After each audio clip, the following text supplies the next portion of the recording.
you so much for meeting with me. This is such a great opportunity to come in here into your space and to be able to just talk to you about your business, your life, your testimony, and so much more. Whatever God wants to do is what's going to be done in this time. So thank you so much. Thank you. Thank you.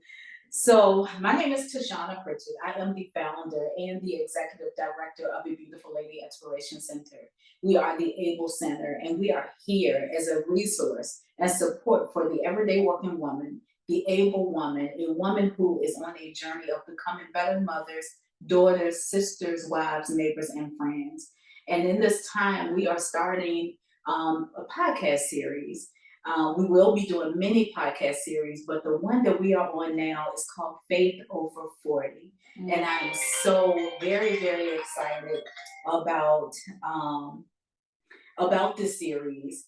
And we're gonna talk to Sheila here, who is also a beauty professional. She is in the same field. I believe God put us together. I really do. Like we connected. And we'll talk a little bit about that in a few minutes. But she is a trichologist. She's a cosmetologist. She is a wife, a mother. She's a friend, a neighbor. All of those things that I mentioned before.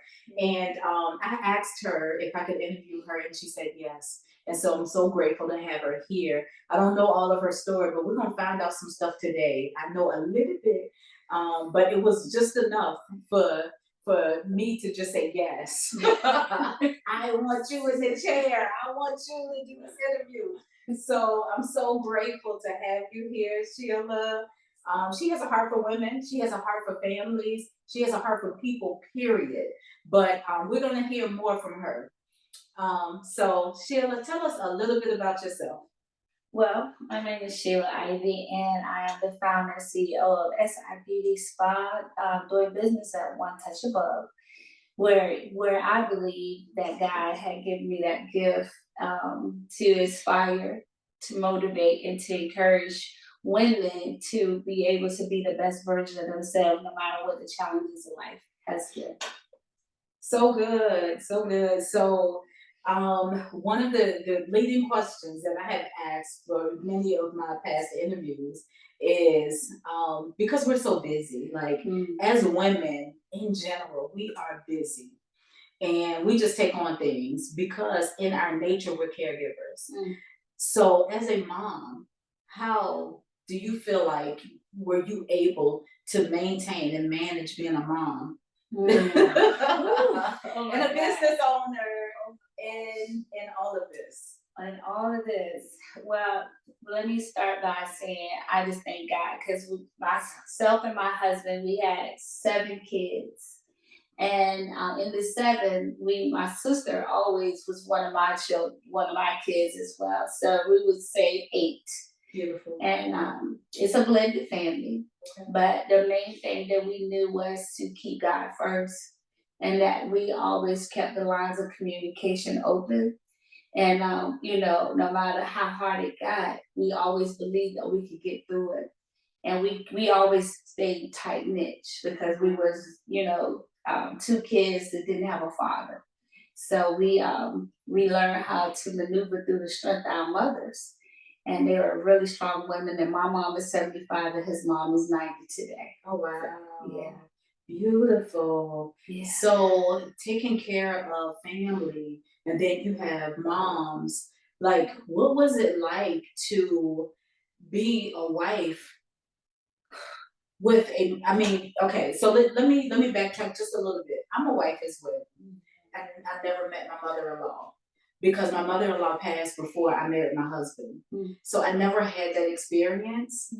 But I've always dreamed about what that would be like to have a mother-in-law. And then I hear, like, we sitting in the salon and we hear the stories of other people. Well, let's talk about in-laws and children and blended family. Let's talk a little bit about that because there may be a woman out there that's experiencing this and trying to figure out how to manage being a wife.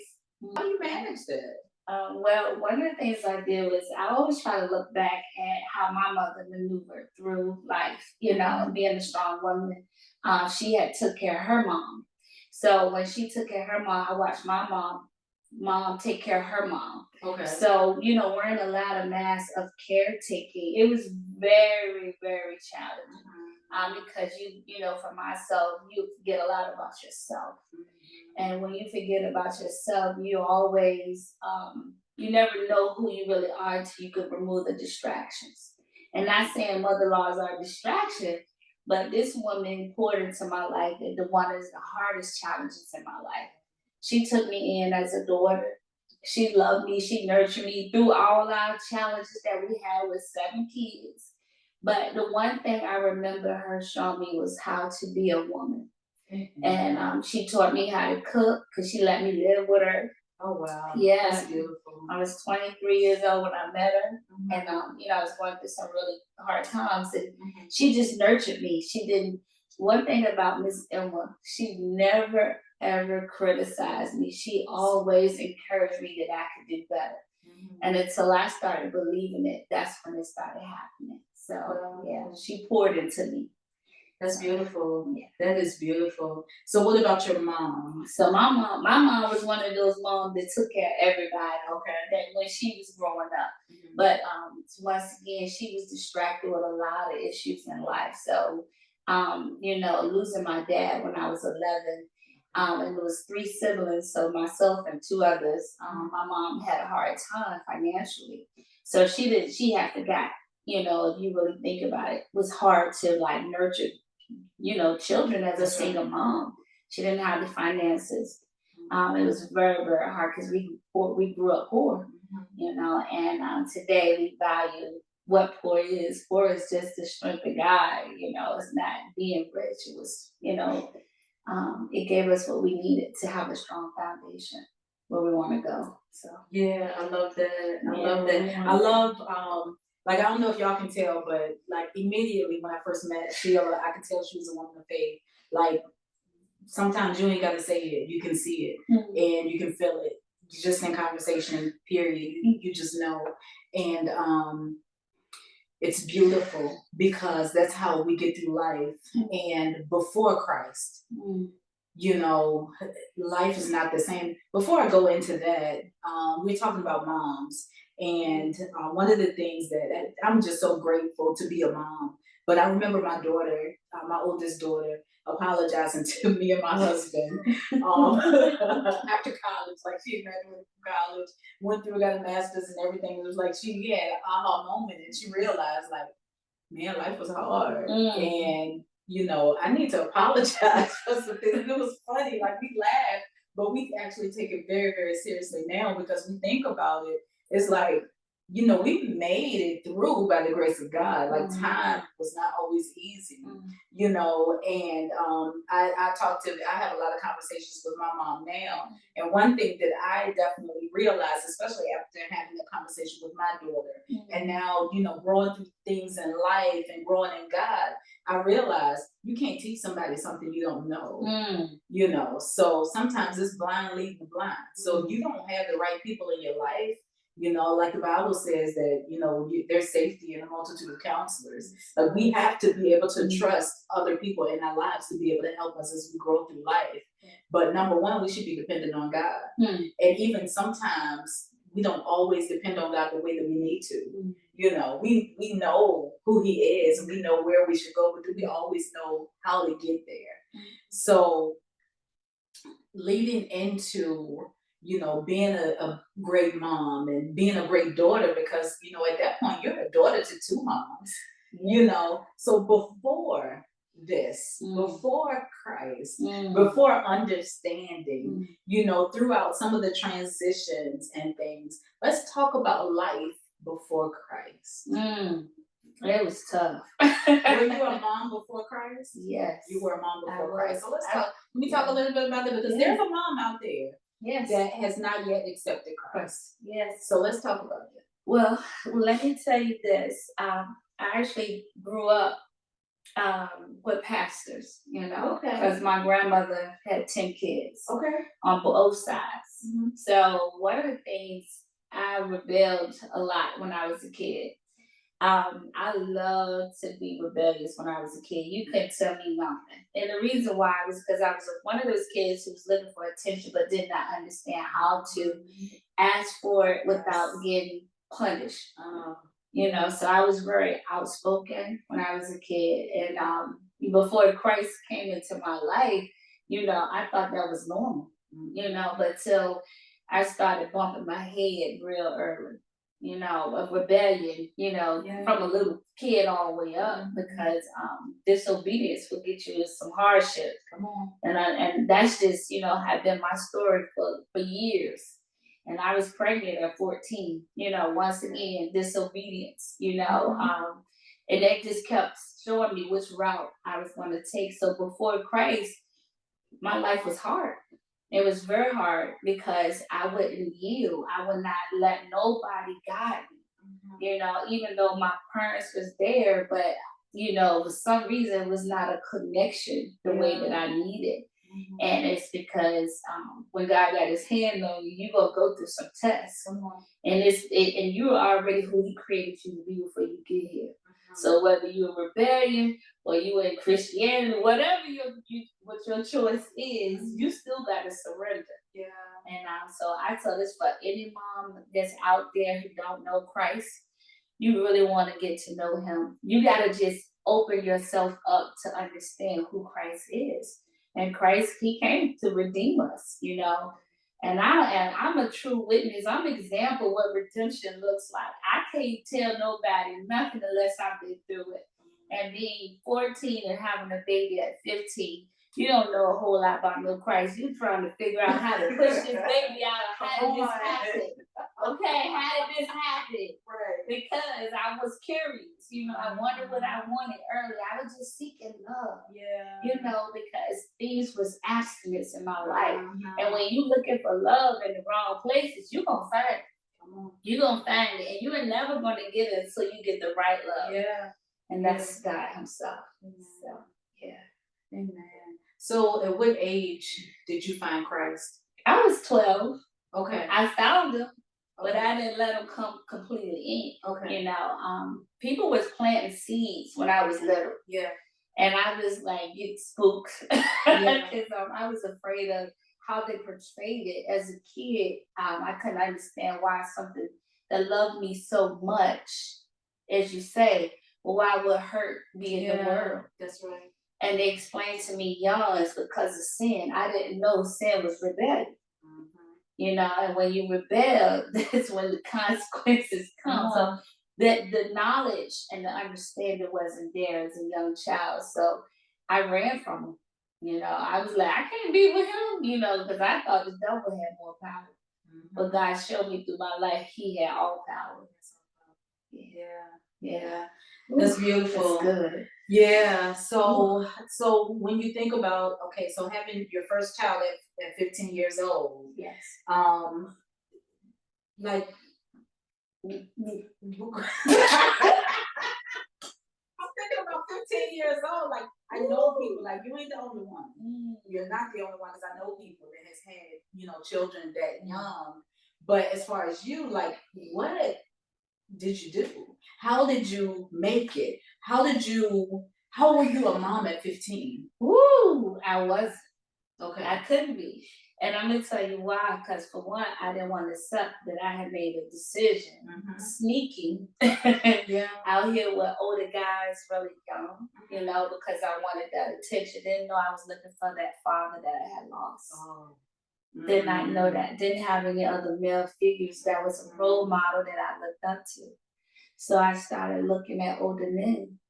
And when I started looking at older men, they just saw a young girl that was a little cutie that didn't have no understanding of who she was and did not know how to ask for the older women to give me help. And if I did ask for help, they didn't know how to help me because they was probably doing the same things I was doing. So having a kid at 15 years old was very hurtful. Yeah, because I had to, be moved away. Okay. Because back in the 80s, 1985 is when I had her. Okay. She's a beautiful daughter today. She's almost 40. Okay. I'm like, wow. So it says a lot. yeah, my daughter and I, we were shipped away to Las Vegas, and I had her in Las Vegas. Okay. And that was a very hard time in my life because you couldn't go to school. Being pregnant, Ooh, yeah. You couldn't go to school, because it was not known to see a teenager in the school system pregnant, because back then it hid a lot of stuff. That's right. So the rejection, the low self-esteem started taking off real fast, real early. So me being rejected, I rejected my child because I wasn't ready. So I tell people,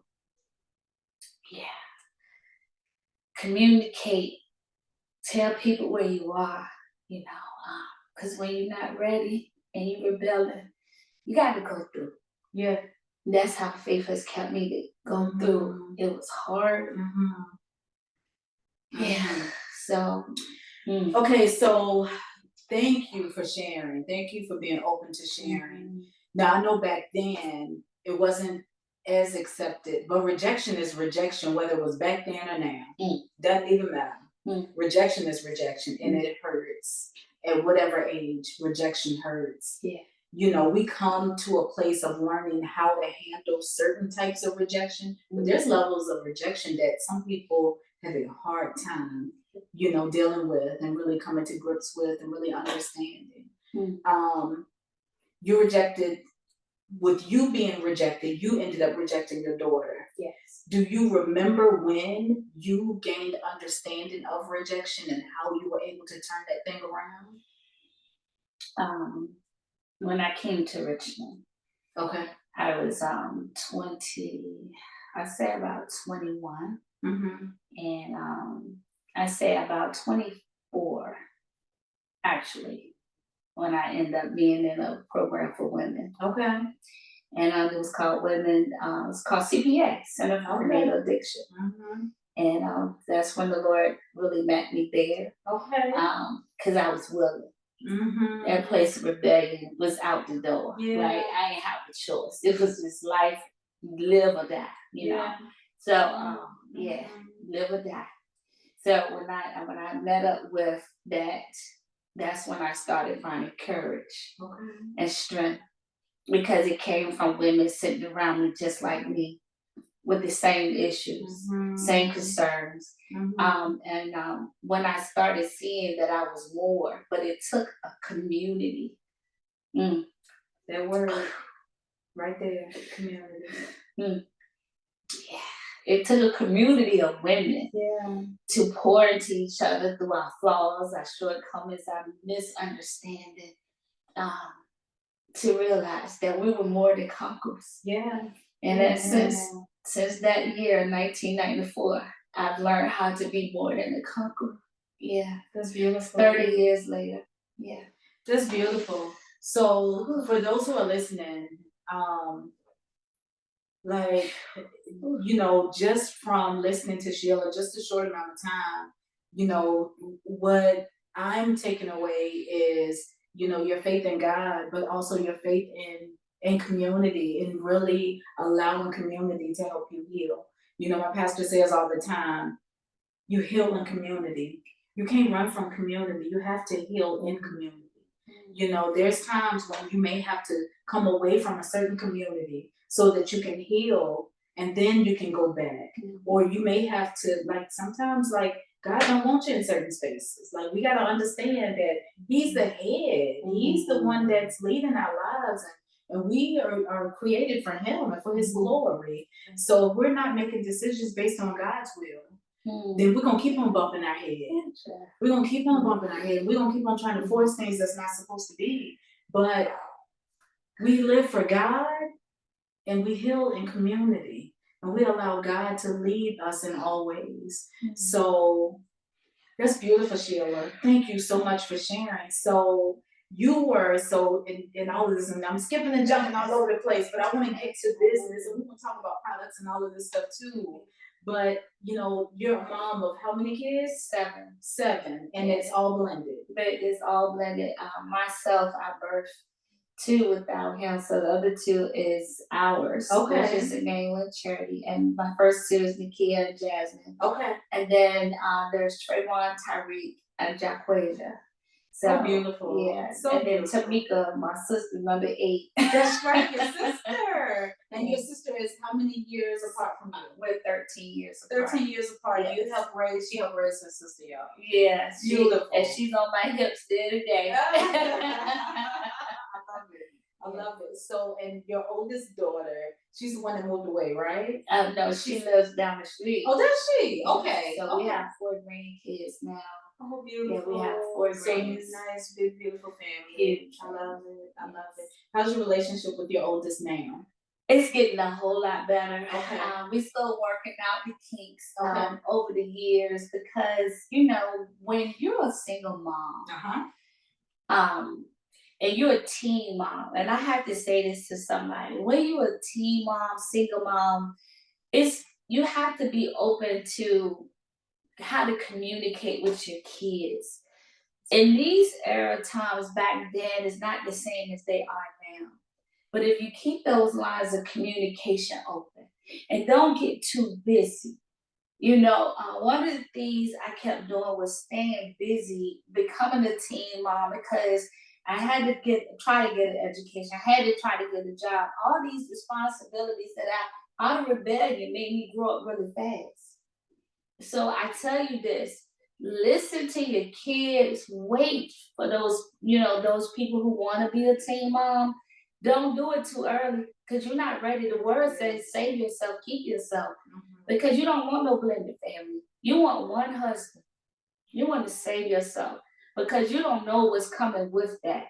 You want to ask God to prepare you for your husband and your husband for you. So when you create them yourself, you're going to get what you want. Yeah. But his will is much better than mine. Yeah. That's what it is, yeah. Great. That's great advice. Great advice.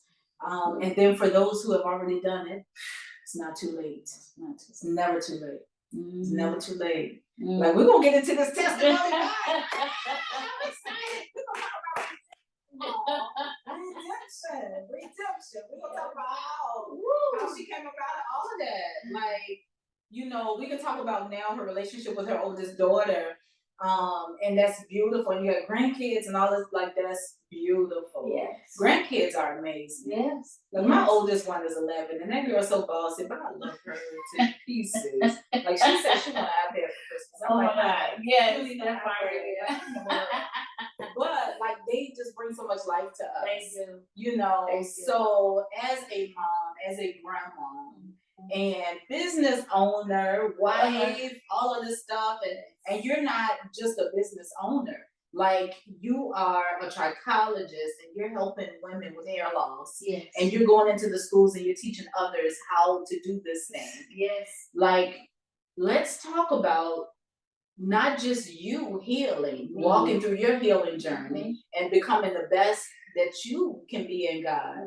But as you're doing that, you're actually helping other people walk through theirs. Let's talk about that. Oh, wow. Being a trichologist, let me say cosmetologist, trichologist, all of that, they come together, between the dermatologists. But the healing comes when you have worked on yourself. So when these women come in, or even kids, the first thing I always look at is your lifestyle. Your lifestyle matches where you're going. And that's real facts. When you done started healing and you wanted to do better, you got to take steps towards it because faith is an action word. And I know when somebody walk through these doors and they want to get some hair growth or hair care, what we offer, you have to take action. And if you don't take action from the inside out, nothing won't develop. So you got to take action, and I share with a lot of women, it is uncomfortable coming out what you portray yourself to be and to show vulnerability. That part right there. Because a lot of people don't want to accept the truth. And so our theme is faith over 40.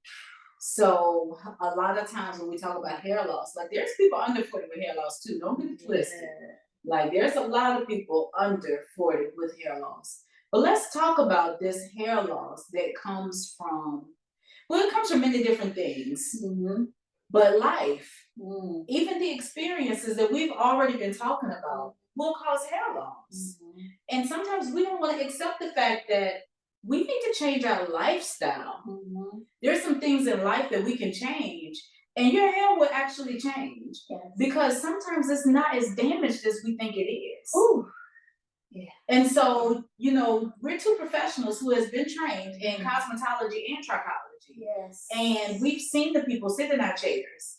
Like, and sometimes we end up going from, okay, what type of shampoo you use and what type of, you know, hair foam you using, oil you using, to your tools, you know, to how much, you know, your food, how much water intake, and your salt intake, your sugar, like we talking about all of this stuff.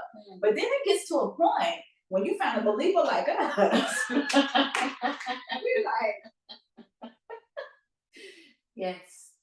what's your personal life like? My personal life? Like, and they don't always want to talk about it. But sometimes they do. We get people that actually open up sometimes. But you know, sometimes we can actually tell from the shampoo bowl, sometimes you can tell. And it's like, oh, how you feeling? And one thing leads to the next. You know, so conversations leads to the next thing. But let's talk about life and how life affects our hair. Oh God. Because some people just say stress, but it's not just stress, it's life. Because life is stressful. But let's talk about life and how life affects our hair. Life definitely affects it, because especially for the 40 and over. So let's talk about that. Especially for the 40 and up. So what got me into hair care was I started, you know, with Mr. Johnson back on 2nd Street after 1996, 97. I remember. I wasn't even living here then, but I remember. We used to come to Richmond. So Mr. Johnson was one of the best educators, you know, I love, because he believed in hair care. Like if I didn't take anything away from him, I took that part. And it was on 2nd Street downtown, you know, and just going in there gave me a different outlook on life, because everybody's different. And you know, but you know, being young and wanting to be in the trends, you know, that just wasn't my gift. You know, all these sculpting dudes and all that. At least I thought, but you know, maybe a little bit. But my gift was healthy. French rolls, the finger waves, all the gel, the polka dot, all of that stuff, and the banana peels, and like the roll curls with the spreads, like all of that. And we couldn't even go to the floor until we learned how to finger waves. You had to have hand gel and spreads, all of that. It was all about style. All about style. All about style. But you better make sure you shampoo that head 2 to 3 times when you got that relax. Come on. Because if you didn't see that pink, that you know, it was real. Back then it was real training. It was real training. It was like they was standing up. They was watching. That's right. And they made sure you had the right shampoo. The right conditioners and everything. And they would explain it to the T. They don't just leave you. They didn't leave you home. That's right. And they'll tell you they didn't pay for scrunches. They paid for a finger wave, meaning flat. So anything extra you did, you did it. Oh my goodness. You did it flat. You gotta pay for the extra. Come on, that's right. I was always getting caught getting somebody extra, and they said, "Miss Ivey, that's that $5. It's your loss."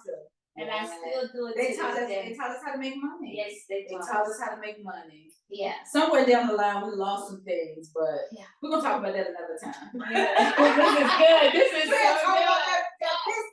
Business. My goodness.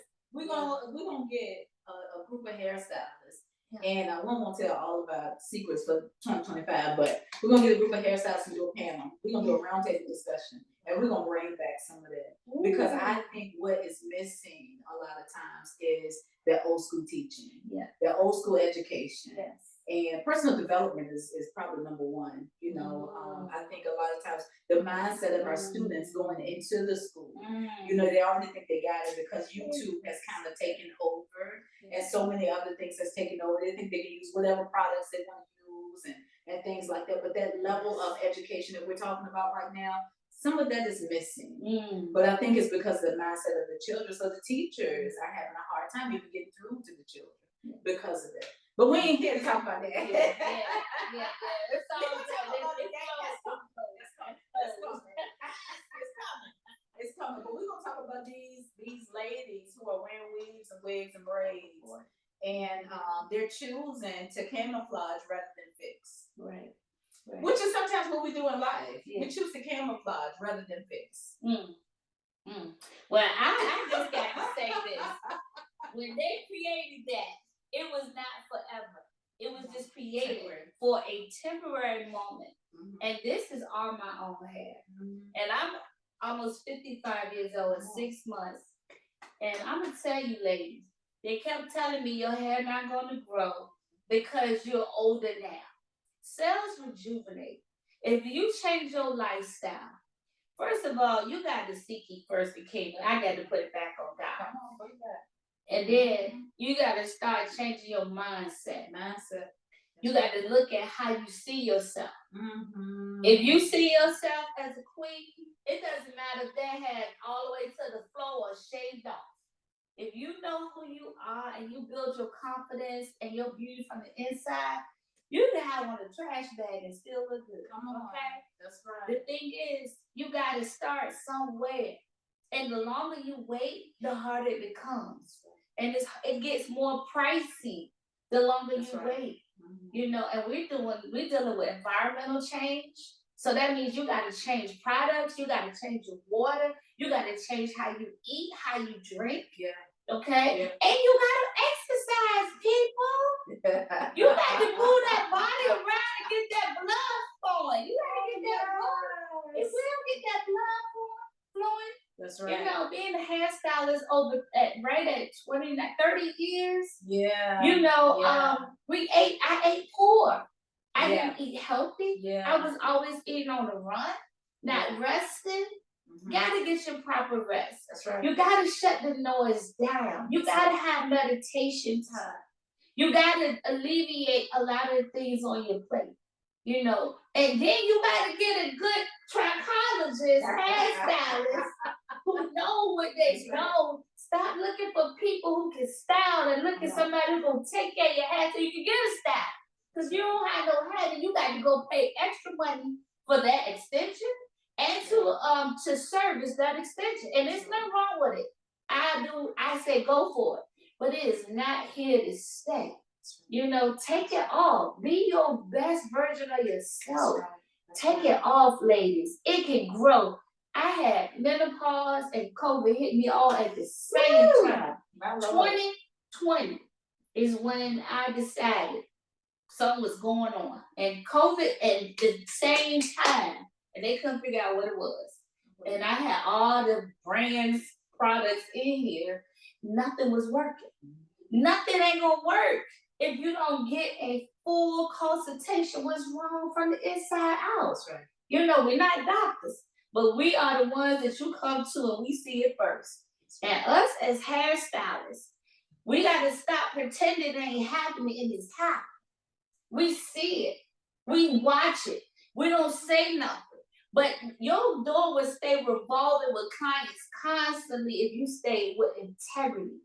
You got to keep integrity. You can't be adding water to your shampoos. You got to find a good ingredient. If you ain't got the money, you can't do the service. Okay? Don't be whipping and flopping. You know, be truthful to your clients. Give them an atmosphere of experience. Don't make them feel like a number. Because I'm going to tell you, my door's been revolving to the point now I got to look at down the road hiring somebody. You know, people, whatever God's will is. But it starts with us first as the stylists. Be truthful. Be truthful to these clients, ladies, gentlemen. Be truthful. That money, you're going to get more money if you stay truthful and you keep integrity. I love it. She went off, y'all. She went off.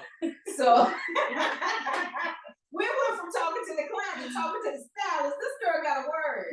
Okay, so and it was real. That's real. Because if we don't talk about it, it's gonna keep happening. Stop watering down your products. That's real. Stop watering down your products. Use quality products. And for the clients who don't know, ask questions. Ask questions. So I wrote a book. You know I wrote a book in 2017. And that book is 31 Tips to Healthy Hair. In that book, there is a chapter that talks about what you should ask your hairstylist. And there are questions that you should ask in order to find the right hairstylist for you. So I did, that's a shameless plug, but go to ShaunaPritchard.com. It's a book. But you do have to find the right hairstylist. Find the right person that's gonna help you with your hair. I even talk about in the book where like there's different people that you need in your life. Like we talked about earlier, it takes a multitude of counselors and you're safe. You know, the Bible says you're safe with a multitude of counselors. That doesn't mean one person's gonna have all of your answers. There's multiple people that you may have to go to for different things. And don't cut people out. Like you're gonna have to use people. You're gonna have to have the right people. Like, you may have to have your therapist, your pastor, a counselor, a doctor, lawyer, everybody. Your cosmetologist, your trichologist, like you need people in your life. There's not one person that's gonna have all of your answers.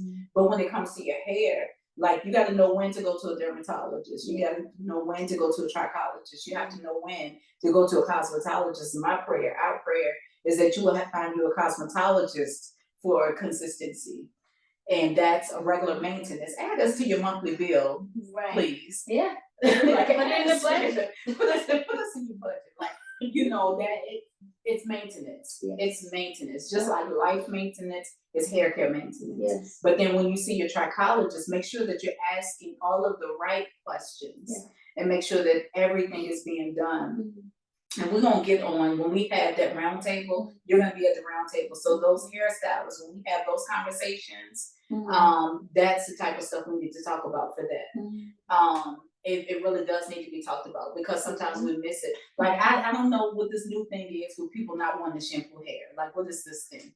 Like shampoo, if you don't have a good shampoo, like you talked about blood flow. First of all, your hair not even gonna grow if your blood ain't flowing. Not flowing. So you ain't even massaging the scalp. Like how are you not massaging a scalp?